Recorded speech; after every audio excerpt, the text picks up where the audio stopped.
अस्सलाम वालेकुम व्यूअर्स, उम्मीद करती हूँ कि आप सब खैरियत से होंगे। अल हसन एकेडमी के साथ हम डिस्कस कर रहे थे 9th बायोलॉजी चैप्टर नंबर 9 था हमारे पास ट्रांसपोर्ट, जिसका रिसेंट टॉपिक जो था हमने डिस्कस किया था blood cells and cell like bodies. ठीक है, जिसमें हमने देखा था कि जो ब्लड के सेल्स होते हैं 3 किस्म के होते हैं, red blood cells, white blood sales और प्लेटलेट्स। रेड ब्लड सेल्स का सेकंड नेम या साइंटिफिक नेम हमने एरिथ्रोसाइट्स का दिया था। उसमें हमने इसकी डिफरेंट चीज़ें पढ़ी थी, जिसमें हमने first of all red blood cell की जो अमाउंट थी वो मेल और फीमेल में कितनी होती है इसको डिस्कस किया था। देन हमने इसका जो था लाइफ स्पैन डिस्कस किया था। इसी तरह से वाइट ब्लड सेल जो कि सेकंड टाइप थी, जिसको हमने लिकोसाइट्स कहा था। ठीक है, इसमें भी हमने वाइट ब्लड सेल्स में डिफरेंट चीज़ें पढ़ी, इनकी डिफरेंट काइंड्स थी, वो एक शॉर्ट में भी मैंने आप लोगों के साथ क्लियर की।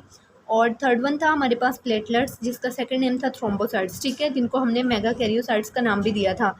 सो dear students, now we will discuss about blood disorders. It is very important and interesting topic.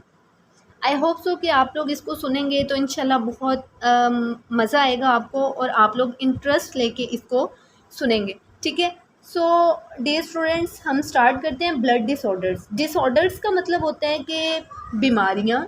ठीक है, ब्लड से रिलेटेड कितने किस्म की डिजीज़ हैं, कौन कौन से डिसऑर्डर्स हैं जो कि ब्लड में पाए जाते हैं, आज हम उनको डिस्कस करेंगे। तो कहा जाता है कि जी मैनी टाइप्स होती हैं ब्लड डिसऑर्डर्स की, जिसमें हमारे पास first of all bleeding disorders आ जाते हैं। ठीक है, ये ब्लीडिंग डिसऑर्डर्स आ जाते हैं। सेकंड पे हम ल्यूकीमिया को डिस्कस करते हैं। ल्यूकीमिया बेसिकली हमारे पास जब इमेच्योर और एबनॉर्मल वाइट ब्लड सेल्स की तादाद जो है वो बढ़ जाती है।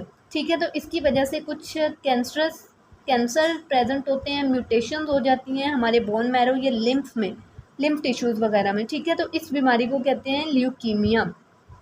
डिटेल से डिस्कस करते हैं, यहाँ पे सिर्फ आपको इंट्रो बता रही हूँ। नेक्स्ट वन थी हमारे पास थैलेसीमिया। थैलेसीमिया भी बेसिकली हमारे पास एक जेनेटिक प्रॉब्लम होती है जो कि हमारे हीमोग्लोबिन की जीन्स में म्यूटेशन की वजह से प्रेजेंट होती है। ठीक है, सो गाइज हम स्टार्ट करते हैं कि what is leukaemia. Leukaemia basically हमारे पास क्या होता है, is a production of great number of immature and abnormal white blood sales.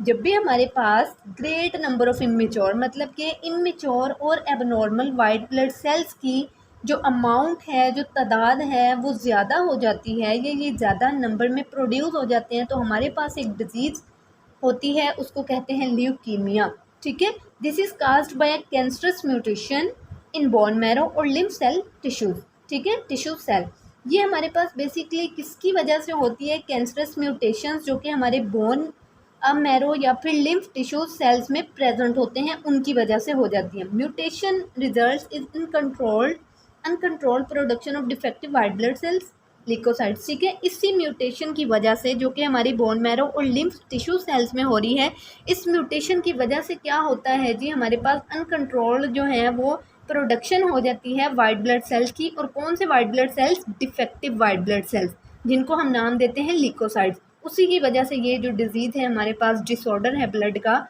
Leukaemia बनता है। ठीक है, बेसिकली ये बहुत ही ज़्यादा सीरियस डिसऑर्डर होता है। इसमें क्या होता है, पेशेंट जो होता है बहुत ही ज़्यादा तकलीफ़ में होता है। पेशेंट को डेली बेसिस पे रेगुलर जो है वो अपना ब्लड चेंज करना पड़ता है विद नॉर्मल ब्लड। ठीक है, किसी भी डोनर से उसको लेना पड़ता है।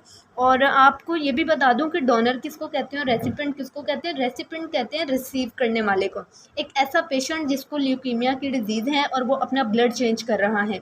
ठीक है, और देने वाला जो ब्लड होगा ना उसको कहेंगे डोनर। ठीक है, डोनर कह रहे हैं हम यहाँ पे जो डोनेट कर रहा है, और रेसिपिएंट कह रहे हैं जो रिसीव कर रहा है। तो उसको किसी भी डोनर से ब्लड, नॉर्मल जो ब्लड है वो डेली रेगुलरली चेंज करना पड़ता है। ये बहुत ही सीरियस डिसऑर्डर है। इसको हम क्योर कर सकते हैं या तो बोन मैरो ट्रांसप्लांट के ज़रिए। ठीक है, यही इसका एक हल होता है कि हम इसको बोन मैरो ट्रांसप्लांट के ज़रिए से क्या करें जी, क्योर कर लें। ठीक है, ये बेसिकली इफ़ेक्टिव होता है मोस्ट केसेस में, लेकिन ये बहुत ही एक्सपेंसिव किस्म का ट्रीटमेंट होता है ल्यूकीमिया, क्योंकि डेली बेसिस पे ब्लड चेंज करना, एक तो ये बहुत ही ज़्यादा पेनफुल प्रोसेस है, और सेकंड वन ये क्या है, बहुत ही एक्सपेंसिव ट्रीटमेंट है। सेकंड नंबर पे आ जाता है हमारे पास thalassaemia. Thalassa mean sea and heme mean blood. ठीक है, मतलब कि हीमोग्लोबिन का जो ब्लड है, हीमोग्लोबिन के अंदर जो जीन्स की म्यूटेशन है उसकी वजह से जो डिजीज़ होती है that is called thalassemia. Basically जो थैलेसीमिया है इसको हम कूलेस एनीमिया भी बोलते हैं। क्यों? क्योंकि हमारे पास एक अमेरिकन फिजिशियन था थॉमस बी कूले, उसके नाम की वजह से, उसी के नाम की निस्बत से हम इसको कूलेस एनीमिया भी बोलते हैं।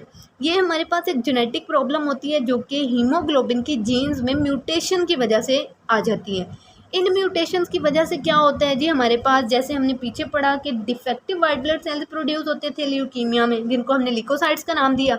इसमें क्या होते हैं, डिफेक्टिव हीमोग्लोबिन प्रोड्यूस होता है और इसकी वजह से जो पेशेंट होता है वो कभी भी नॉर्मल ट्रांसपोर्ट नहीं कर सकता ऑक्सीजन को प्रॉपरली। ठीक है, क्या मैंने कहा कि म्यूटेशन की वजह से हमारे पास डिफेक्टिव हीमोग्लोबिन प्रोड्यूस होता है और पेशेंट जो होता है वो कभी भी ट्रांसपोर्ट नहीं कर सकता ऑक्सीजन को प्रॉपरली।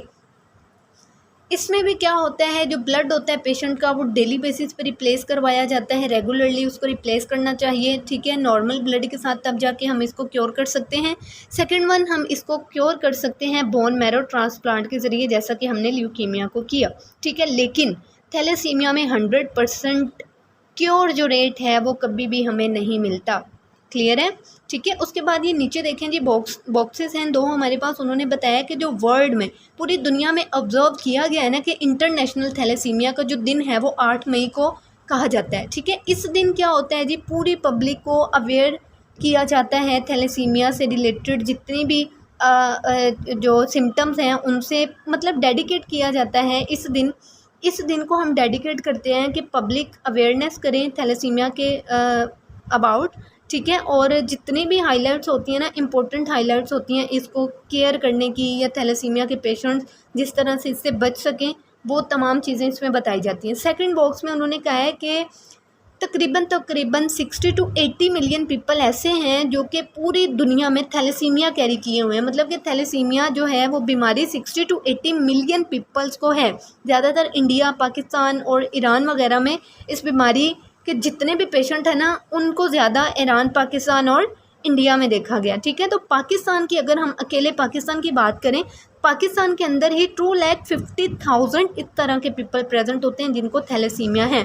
तो वो वाले पेशेंट्स जिनको रिक्वायर्ड होता है blood transfusion for life time. ठीक है, ऐसे पेशेंट्स जिनको अपनी पूरी ज़िंदगी के लिए ब्लड ट्रांसफ्यूजन की ज़रूरत है।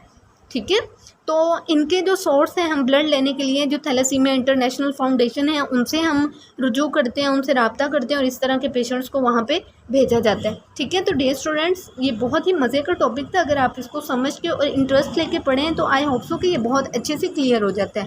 तो डियर स्टूडेंट्स, मिलते हैं हम अपनी नेक्स्ट वीडियो के साथ। तब तक के लिए अपना बहुत सारा ख्याल रखिएगा। फ़ी अमानिल्लाह, अल्लाह हाफिज़।